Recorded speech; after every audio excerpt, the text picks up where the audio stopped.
My name is Kat. I'm finally engaged to Doug, my boyfriend of 10 years from high school. Since we've been visiting each other's houses for a long time, we already know the families well.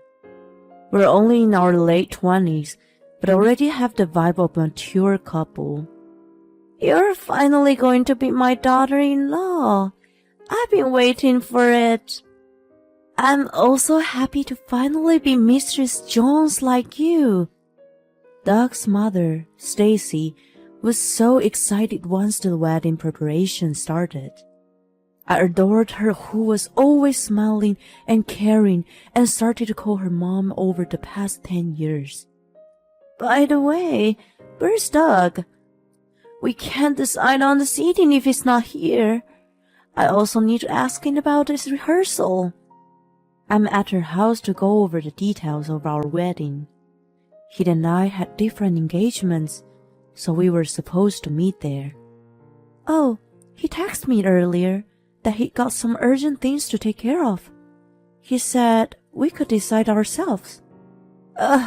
He's so irresponsible. Don't mind him. She frowned at her son's nonchalance. It reminds me of the time when I was waiting for him here using his house key and you came back before him. Oh, right. That was during the summer.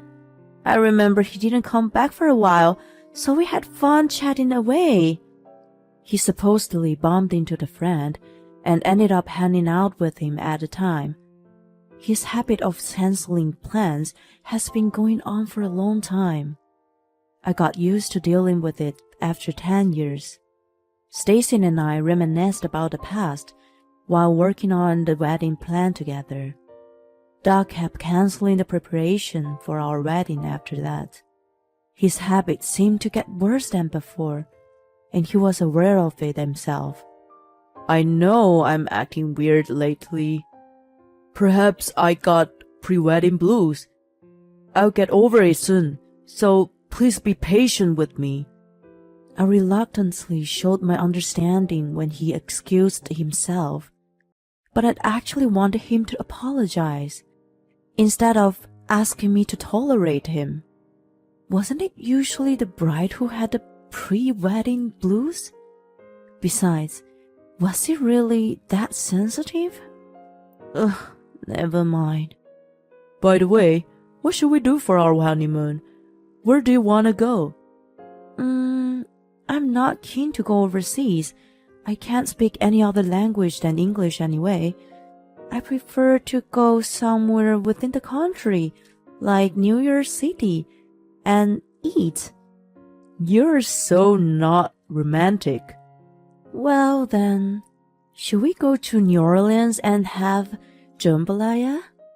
Still about food. We discussed our honeymoon happily. My mood wasn't yet to be fully recovered, but we were in the middle of some fun planning. It wasn't very mature to stay in the bad mood. I gave him the benefit of the doubt. His so-called pre-wedding blues didn't get any better after that, and he kept canceling our meetings. There were nights when he didn't come home, saying he was going out with friends for one last bachelor drink. I felt a lot of frustration and a little mistrust. When I complained to him, he kept telling me, "Just for a little longer. I'll be back to myself when we get married." I was skeptical. Our wedding day arrived regardless of his odd behavior. It was a clear blue sky on the morning of the ceremony, and our prospects seemed to be bright. After 10 years of dating, we finally became a married couple, watched over by old friends, relatives, and colleagues. Doug swore to me that he would love only me for the rest of his life, and I imagined a bright future ahead of us. Once the wedding was over, it was time for our honeymoon after a short break. We were going to eat till we dropped for 4 nights, 5 days in New York City. I chose clothes for the climate, made a list of souvenirs, and put sticky notes in a guidebook. My excitement grew bigger by the day. On the morning of our departure, Doug went to the bakery to buy some breakfast. I was doing the final check of my luggage and putting on some makeup. A little later, I got a call from Doug. Wondering if my order was out of stock, I picked up the phone. Hey, honey, I just got a call from the hospital. My mom was rushed to the emergency room. What? It was nothing to do with my breakfast, but an unanticipated incident. That energetic and cheerful Stacy was in trouble. The joyful melody playing in the background of Doug's voice contradicted the situation and annoyed me. I'm heading there now. I can't go on a trip. You've been looking forward to it, so you go ahead. I'm really sorry. I won't be able to take a call for a while. Wait, which hospital is she in? He hung up on me before I finished my sentences. He turned off his phone right away so that I couldn't get in touch with him after that. I was flabbergasted. It was an important milestone in our life, yet another cancellation at the last minute. Well, this time was out of his control. After all, my mother-in-law, whom I adored, was rushed to the emergency room. Her request was on the list of souvenirs. She was looking forward to the chocolates from Mary Bell. There was no way I could go on a trip by myself. I decided to rush to the hospital as soon as I got in touch with Doug again. I was restless, wandering around the house and waiting to hear from him. My phone finally rang 30 minutes later. I picked it up even before the first ring finished. Yes. Hi, Kat. Good morning. You're leaving today, right?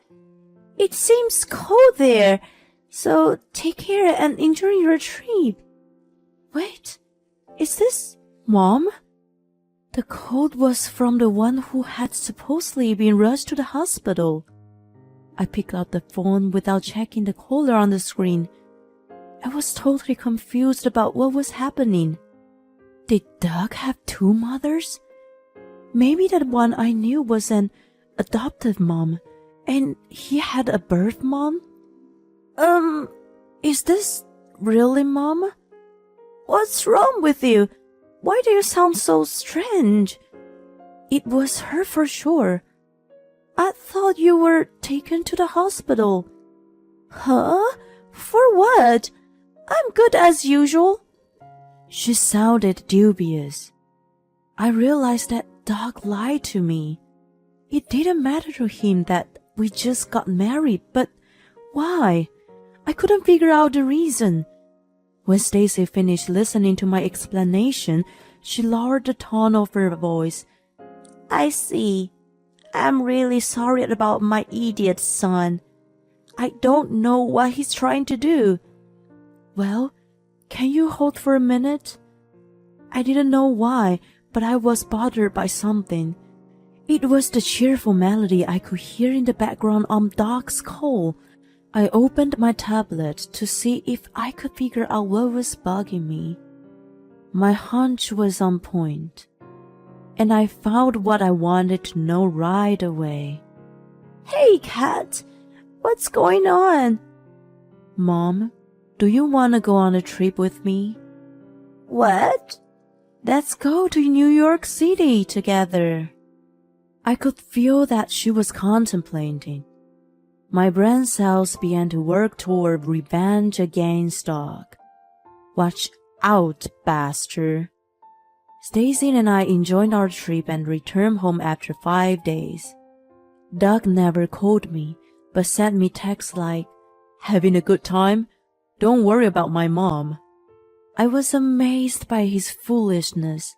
His mom was with me, yet he thought his life was still intact. My feelings for him quickly evaporated. He was not only dishonest, but was a total moron. Stacy agreed with my plan to punish him severely. She and I took an earlier flight back home and waited for Doug's return. He came back a little before I was originally scheduled to be back. He was taken aback by the sight of me. Oh my God, you're already back! Yes. He brought in a sweet scent of perfume with him. He must have planned to shower before I came back. I pretended not to notice and asked him nonchalantly, I'm sorry for leaving you behind. How did it go with you? Oh no worries. I told you to go. Did you enjoy it? Yes, very much. I got you a souvenir. And your mom? She's out of critical condition, thankfully. That's great. I would like to visit her. It's all good. Don't make a big deal for her. It was impossible not to make a big deal out of a family member being rushed to the emergency room. I thought he was crazy. Listen, Doug, what you're saying is weird. Why? Because Stacy was very ill, wasn't she? Why can't I go and visit her then? Ugh, you're overreacting. I'm telling you to drop it. Drop it? How? You're nuts. You went on a trip regardless. That doesn't sound considerate, does it? End of the story. Then I coyly gave him the multiple choice question. Here's a quiz for you. I did go on a trip, but who on earth did I go with? 1. A friend. 2. My husband. 3. Your mom. Which is your answer? What the hell? He backed away so far that he was against the wall. As he was cornered, I showed him pictures from the trip. A picture of Stacy and I in the same pose as the Statue of Liberty. Stacy biting into a big slice of New York-style pizza. And me eating Mr. Sophie soft ice cream cone in Central Park. There were dozens of other photos. You are kidding? Of course not. She was with me. Now, here's another quiz. It wasn't your mom you've been with. So, who was it? It wasn't my mom, but my aunt. You are a freaking moron, aren't you? If you're going to lie, come up with something better. It was astounded when the bedroom door opened. I can't listen to you guys anymore. Doug, where have you gone? What the? Mom? Oh no, you aren't supposed to come out yet. Sorry, but I can't stand it anymore. Shame on you, Doug. Come over here and sit. Stacy jumped out, looking furious. She had him sit in a chair and stood beside him in rage. Where have you been the past 5 days? Where's your motive to making your aunt and me sick? He flustered, looking pale as a ghost. Explain, and don't you dare lie to me. He was like a lobster on the kitchen counter. His fate was to be cooked by his mom and me, although he didn't look so tasty.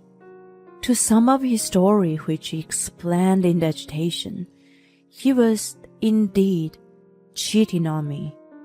It was a fling in the beginning. He and I had been dating since high school, so he didn't know any other women. He thought it was a shame, so he came up with the idea of playing the field in his remaining days of bachelorhood. His motive for cheating was too ludicrous that it infuriated me more. If he had just gone to a strip club, I could have turned a blind eye, but he chose adultery. And the adulteress was his co-worker, whom we had invited to our wedding. They both had such thick skin. The reason he kept canceling our pre-wedding meetings was to hang out with her. When the ceremony was done, so was the fling, he thought. He made a chance to be alone with her during the reception, and told her it was over for them. However, she had fallen for me and resisted breaking up. She used threats like, "I will tell everyone at work about us when you're away on a honeymoon trip. Don't go if you don't want me to do that. I'm not going to break up with you." Their discussion was tangled up until the day of our honeymoon. The reason he suddenly canceled the trip was to calm his adulteress from going out of control. But I already knew his story contradicted the truth. He didn't decide to cancel on the day, but had already decided way before. When Stacy called me, I found out his lie. When I had checked on my tablet that day was his credit card statement, which showed a record of Amtrak and hotel name. The destination was New Orleans. It was one of the potential honeymoon spots for us. The payment was made 2 weeks ago, and there was no sign of cancellation. Taking all that into that account, it meant that he originally planned to cancel his honeymoon and go to New Orleans with his adulteress. I also checked the cheerful music playing behind his rubbish call on social media. The familiar music was coming from the fountain in the Amtrak station. When he made that call to me, his trip with his adulteress had already started. How ludicrous of him. If he had planned it for so long, he should have been more methodical with his deceit. It was really pathetic.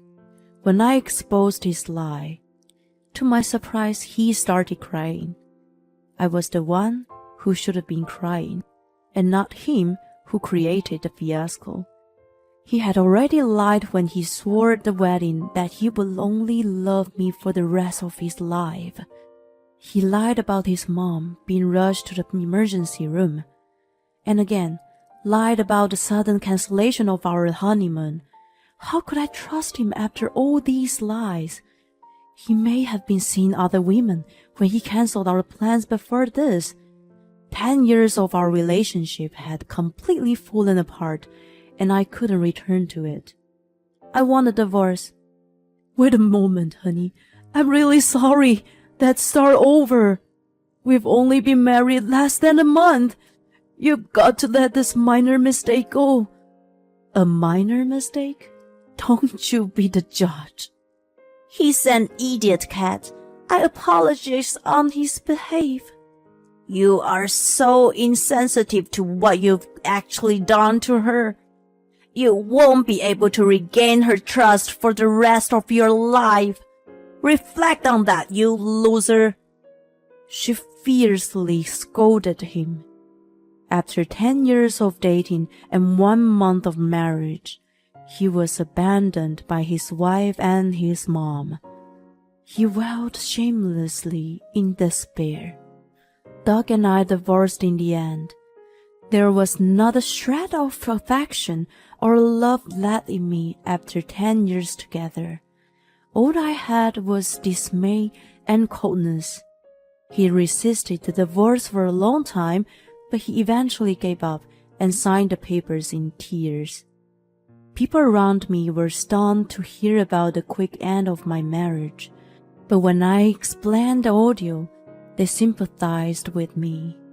I returned the gifts and money I received from them.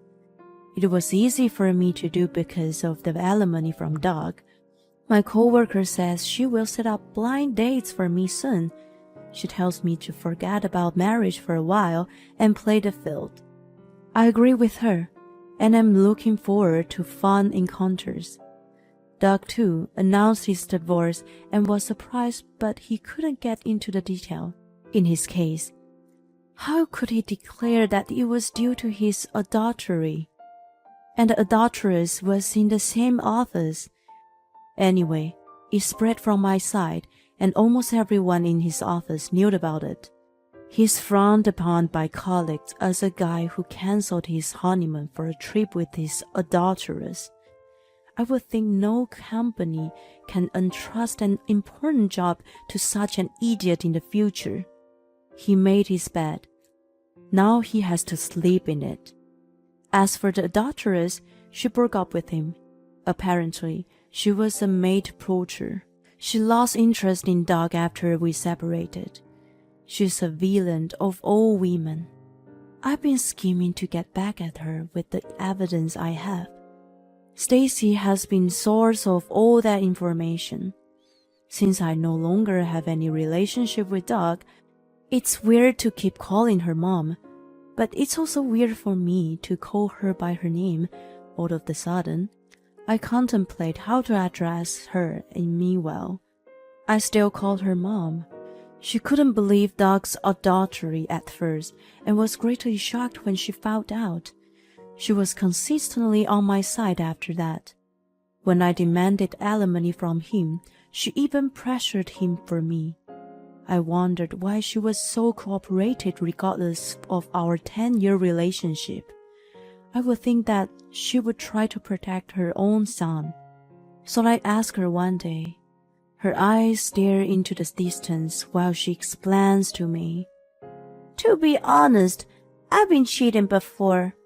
Oh no, by your husband? Yes, I found out half a year after we got married.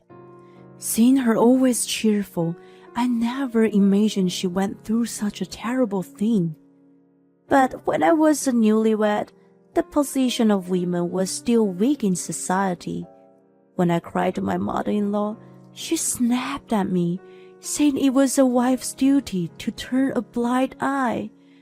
My husband also said that it was a man's way of stress relief. I just couldn't conceive myself. The mistrust I developed then has never left me. I'm sorry. So, I had to try a little harder as a consolation to the old me. She looks at me and smiles mischievously. Never mind me, but your life is just beginning. I'm glad that you become my daughter-in-law, even if it was only for a short time. Thank you for inviting me on the trip too. I was so happy that I could choose my own chocolates. I templated for a bit and then asked her, well, if you don't mind, can we continue to be good friends? Not as my mother-in-law, but as a real friend. I would love to, but won't it be too painful for you? You would be reminded of Doug, wouldn't you? Not at all. You've been so kind to me, so I'm much better now. Are you sure? Sure. I'm really over him and the whole ordeal now. She contemplates a bit and then says, well, I'm happy to be your friend. Will you take a trip with me again? Of course. She gives me a giddy smile. Doug and I parted in a messy way, but I still adore her. We get along so well. I'm going to secretly practice calling her by name by the next time I see her.